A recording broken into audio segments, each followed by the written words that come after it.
Good morning, children. I hope you are keeping well.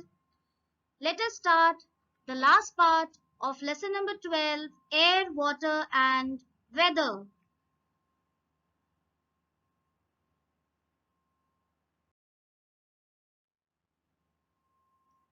Children, today we will learn about water cycle. When the sun shines, water from ponds, rivers, lakes, seas, etc. changes into water vapor and evaporates. I hope this process is very clear to you as we have already studied evaporation. In the sky, it condenses to form small drops of water. Now what is happening, children? Yes, now the process of condensation is taking place. These small drops join together to form clouds.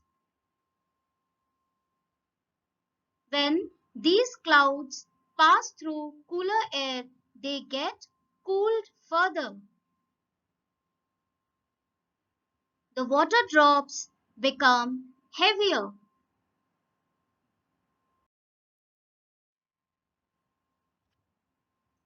When the water drops become very heavy, they fall to the earth as rain. This cycle of evaporation, condensation, and precipitation goes on continuously and it is called water cycle. Children, I hope you know precipitation. We have already studied precipitation. It can be any form, rain, snow, hail, anything.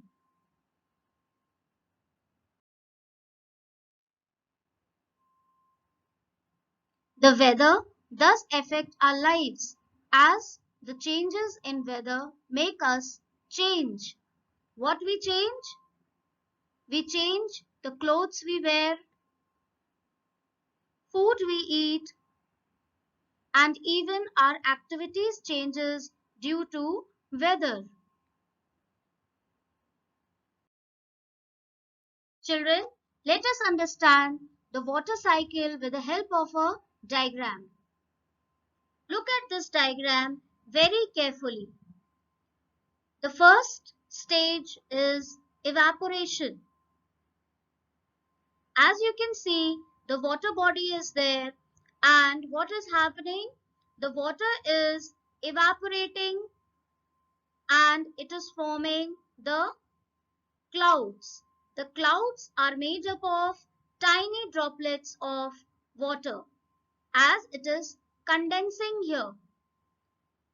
So the process of condensation is taking place and when the cloud is becoming heavier, it is again coming down as precipitation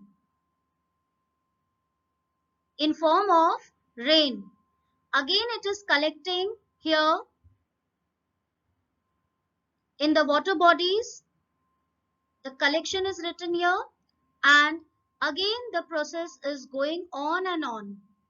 This way the water cycle is going on and on in the atmosphere.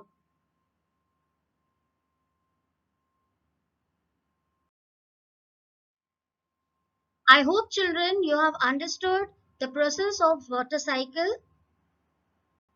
That's all for today children. We have finished the chapter. Thank you for watching this video.